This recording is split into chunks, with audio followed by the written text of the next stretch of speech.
Hey guys, how's everyone doing? So, I haven't posted a video in a while. I haven't given up YouTube, haven't given up turning. I've just been extremely busy these past few weeks, and I haven't had time to turn at all, yet alone film. And yeah, I've been very busy. So, I've been more busy with school. I just started 2 new jobs, and I've been doing craft fair after craft fair after craft fair. So, I've managed my schedule a little bit badly. But now I'm going to be doing videos again. I hopefully will get more out as I turn. So today's video is making snowmen. So I have a show coming up this weekend, and Christmas decoration season is kind of in. So I've figured and designed this little snowman that I will be mass producing in the next couple of days, and making a bunch of them. I think they look nice, I think they're simple to make, and that's what we're going to be doing in today's video. So stay tuned, and let's start turning. Right, so I just made one. Now I'm going to make another one. So I like to start from square blocks.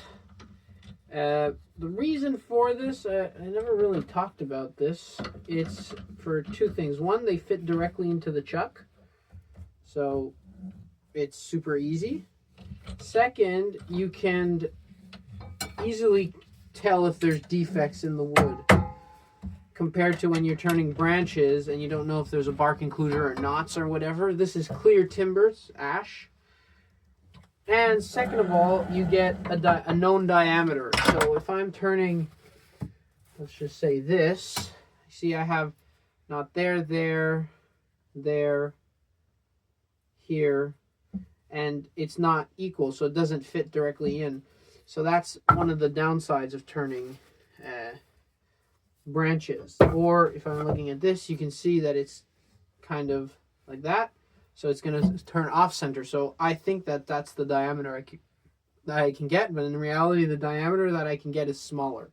But with this, it's at least it's a 2.5 inch thick thing. So it has to be 2 inches. So we're going to do this.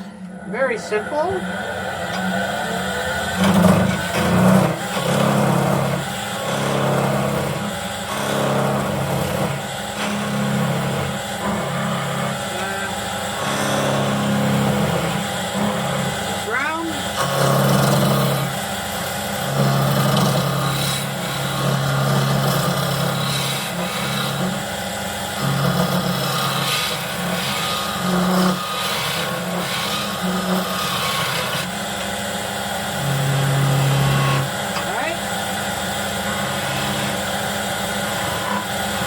That's going to be my body.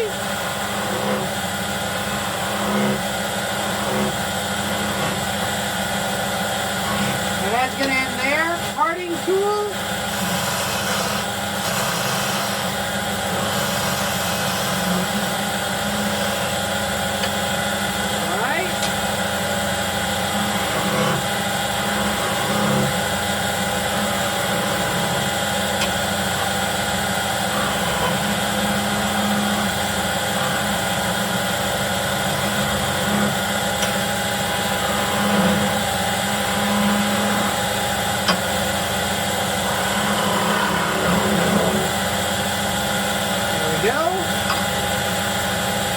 Just make the head. Now I'm using the long point. Turn that off for a second. So for here, I can't do it like that, right? Because clearly I can get a catch. And I can't go this way because there's not that much room. Well, so I'm going to be doing the long point down. Now I have to be careful, because if I go too much in, I can get a catch. You see how that's catching? So I have to be careful for that. So, anyway.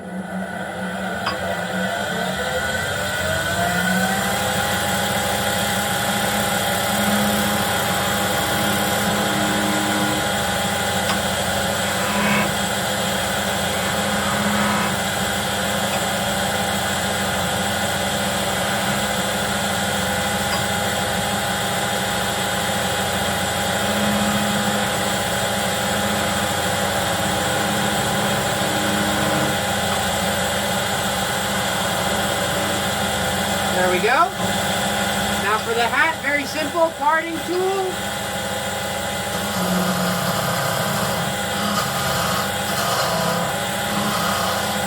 And we'll just use this as a series of peeling cuts. Ready to bring the hat down a little bit.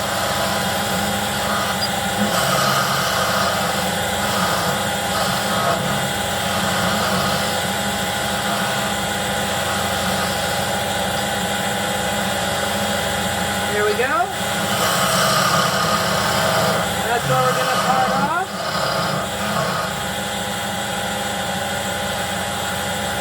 Now we can sand. So just 240 grit, nothing too complicated.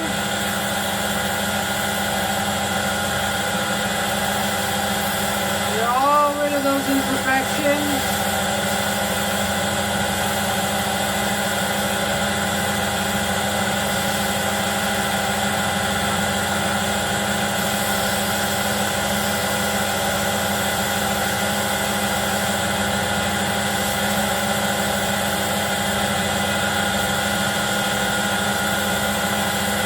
There we go. And now we just part off.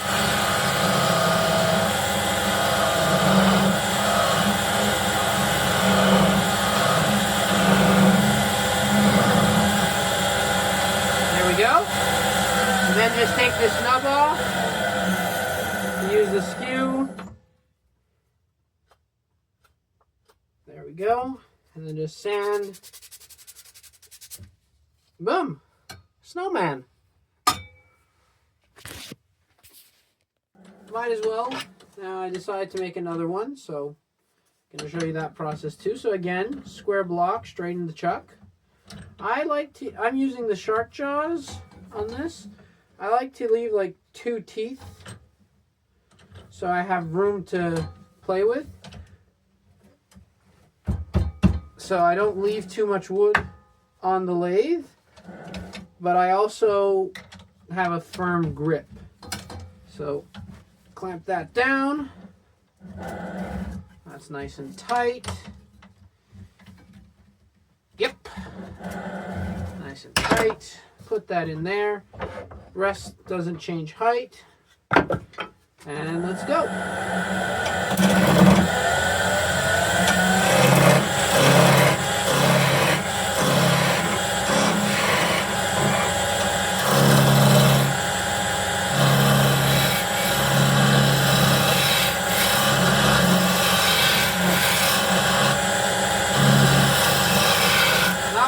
Face shield, so I'm blocking the shavings.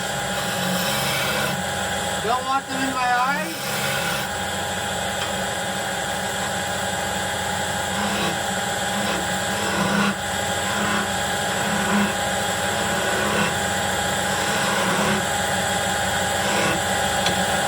Parting tool again.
part off.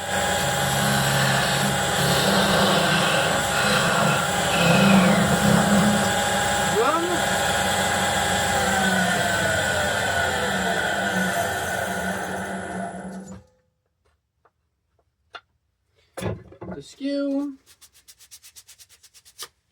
And boom, we have another snowman. And the reason I use the shark jaws with only 2 teeth, and you can see that, is that this is all that's left. Right? I don't want to waste wood. So I have another block here. So basically, I'm going to be using all that. So I find that that's better than if you have a huge chunk. I think that this is less wasteful. So you get more out of your wood if you're doing something like this. Even that I'm going into the wood, so I'm going in like that to get clearance for the parting tool. So it is stressful, I will admit, when you first start, because working close to the chuck is always a little bit stressful. It's always a little bit like, ooh, I don't want to get my fingers caught in there. And you don't. You don't want to get your fingers caught in the chuck. But you won't get your fingers caught in the chuck. You just have to be careful, not stupid. It's just use your judgment, right? I'm not going to say it's 100% safe because I don't want to get sued. But use your judgment. Like, I go about there, right, for my peeling cuts. I'm not going to go here. Or you do, this is hardened steel, right? It's high-speed steel. You can lean onto the chuck and know, okay, that's the chuck. That's where the chuck is. That's where the teeth are. I can then use that to guide myself. That's what I use with a spindle gouge. So for spindle gouge work, I'll literally ride the bevel and put it onto the teeth of the chuck. And then you can't hit the chuck because you're leaning against it. And it's turning so fast that the gaps are not really a problem. So it's just practice and getting used to it. I used to give myself like this clearance, like about there. I wouldn't touch anything. But then you have all this block of wood that you can't really do anything with. So might as well go and get up to here and use the whole thing instead of throwing this away and then not having anything to do with that. Might as well, you know?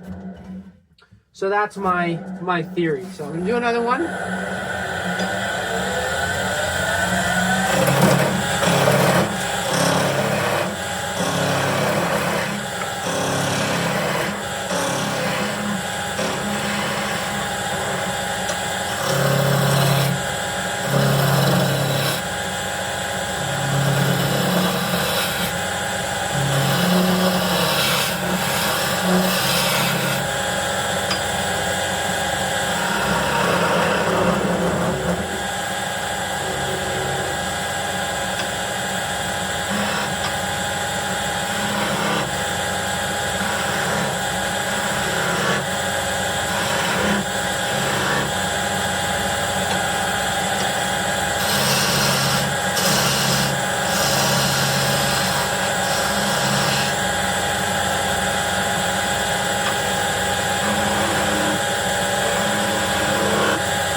that's what the skew is. It's essentially a giant chisel.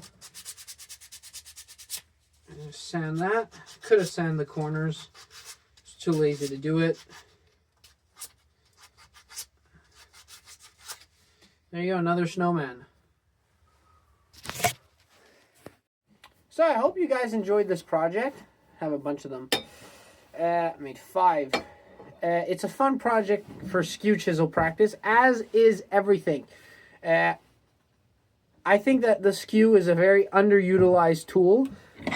Just a few weeks ago, I kind of did a quote-unquote demo at my wood turning club, and a lot of people were really, I'd say, impressed with my skew skills. Not that they're anything special. I'm not that good with the skew chisel, but that just goes to show that a lot of people underestimate the skew and kind of just set it aside. But if you really just dedicate yourself and say, I need to use the skew, I think that you'll be very pleasantly surprised with the results that you'll have. I will do a video soon on the skew chisels 101, what to do, how to make them, how to make an actual skew chisel, the handle, all that stuff. But I just wanted to show you guys this project that really is a skew chisel project, and a little bit with a parting tool, which kind of goes to another thing, that parting tools are not just for parting. You can do a lot of stuff with them, because these are basically, if you look at, this is a mini skew, right? It's a mini skew.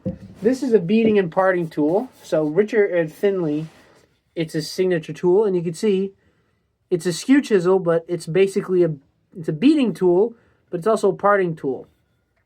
So parting tools are just tiny skews, so you can use them as a skew for peeling cuts, for rounding little corners. You can, and there's no problem with it. So very fun little project. I hope you guys try it out, and I hope you guys turn some cool stuff for the Christmas season. So as always, happy turning, and we'll see you next time.